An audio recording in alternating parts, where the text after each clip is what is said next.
राज्यभरात खळबळ उडवणाऱ्या तुळजापूर ड्रग्ज तस्करी प्रकरणामध्ये एक धक्कादायक माहिती समोर आली आहे। तुळजाभवानी मंदिरातील तब्बल 13 पुजाऱ्यांचा या ड्रग्ज तस्करीमध्ये सहभाग असल्याचं उघड झालंय। विशेष म्हणजे हे पुजारी राजकीय पक्षाचे कार्यकर्ते देखील असल्याची माहिती समोर येते। जिल्हाधिकाऱ्यांनी पोलिसांकडून आरोपी पुजाऱ्यांची यादी मागवली आहे।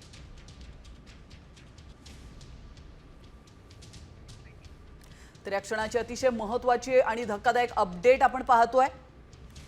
राज्यभरामध्ये खळबळ माजवणाऱ्या तुळजापूर ड्रग्ज तस्करी प्रकरणामध्ये एक धक्कादायक खुलासा समोर आलेला आहे।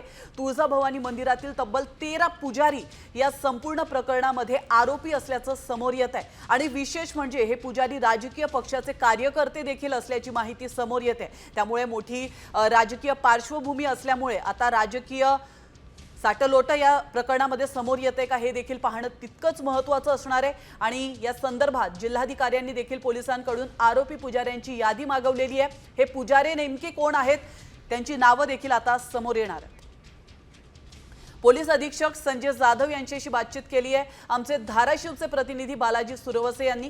आपण पाहूयात। तुळजापूरच्या ड्रग्ज प्रकरणात नवीन माहिती समोर येत आहे। जवळपास ड्रग्ज प्रकरणात आतापर्यंत 35 आरोपी निष्पन्न झालेले आहेत, तर यातील काही आरोपी देखील फरार आहेत। ह्याच्यामध्ये सर्वात धक्कादायक बातमी म्हणजे काही पुजाऱ्यांचा देखील समावेश असल्याची माहिती समोर आलेली आहे। काय ड्रग्ज प्रकरण आहे, काय नेमकं त्याचं स्टेटस आहे जाणून घेणार आहोत। आपल्यासोबत पोलीस अधीक्षक आहेत। 14 फेब्रुवारीच्या मध्यरात्री तामलवाडी चेकपोस्टवर आपण ड्रग्ज संदर्भात धाराशिव पोलिसांनी स्वतःहून कारवाई केलेली आहे।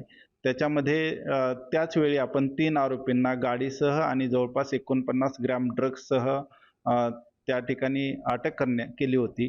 जे पण आरोपी असतील ते आरोपी आहेत, ते कोणत्या पक्षाचे आहेत, कोणत्या जातीचे आहेत, कोणत्या धर्माचे आहेत, कोणत्या व्यवसायाचे आहेत, हे आम्ही न बघता अतिशय कठोर भूमिका देऊन त्या ठिकाणी कारवाई केलेली आहे। तुळजापूर परिसरातील सर्व नागरिक, धाराशिव जिल्ह्यातील नागरिक यांना हेच आव्हान आहे की या ड्रग्ज प्रकरणामध्ये पोलीस अतिशय निष्पक्षपणे, कठोरपणे सर्व कारवाई करत आहेत आणि कोणाचीही गय याच्यामध्ये निश्चितपणे केली जाणार नाही। बालाजी सुरवसे, साम टीव्ही, धाराशिव।